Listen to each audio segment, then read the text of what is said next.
এই আসুন আসুন, টাটকা ইলিশ মাছ নিয়ে যান, মাত্র 2000 টাকা কিলো। আসুন আসুন, পুড়িয়ে গেলে কিন্তু আর পাবেন না।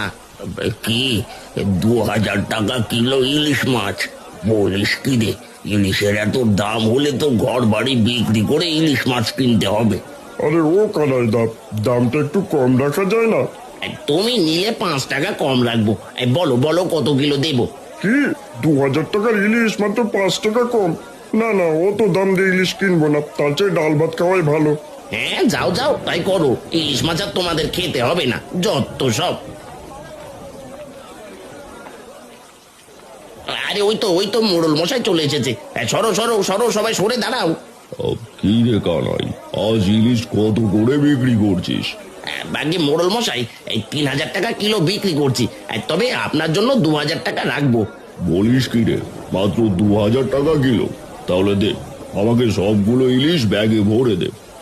আরে আরে, এ কি, সব মোড়ল মশাই নিয়ে গেলে আমরা কি কিনবো? তোমরা কিনতে চাইলে পুরো 2000 টাকায় দিতে হবে খুড়ো। যদি পারো তাহলে নাও, নয়তো সব মোড়ল মশাইকে দিয়ে দেবো। 1500 টাকা দাম রেখো কানাই দা, দাও আমাকে 2 কিলো দাও। 1500 হলে আমাকেও 1 কিলো দে কানাই। আজ ইলিশ না নিয়ে গেলে গিন্নি আর আস্ত রাখবে না।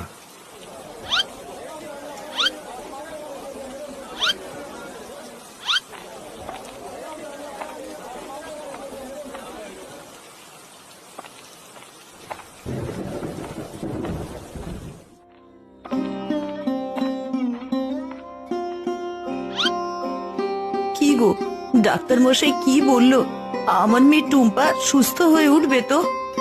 হ্যাঁ গিন্নি, ডাক্তার মশাই বলল বৃষ্টিতে ভিজে জ্বর এসেছে, এখন গরম গরম দুবেলা খাওয়ালে সুস্থ হয়ে উঠবে। মা, ও মা, আমার যে ইলিশ মাছ খেতে খুবই ইচ্ছে করছে। বৃষ্টির দিনে ইলিশ ভাজা আর খিচুড়ি আমার যে খুব ভালো লাগে। কি, ইলিশ মাছ ভাজা? সে তো অনেক দাম টুম্পা মা। তুই আগে বরং সুস্থ হয়ে নে মা, পরে না হয় তোর বাবা ইলিশ মাছ এনে দেবে। না গিন্নি, আমার মেয়ে খেতে চেয়েছে, সে যত দামি হোক, আমি টুম্পাকে ইলিশ মাছ খাওয়াবই।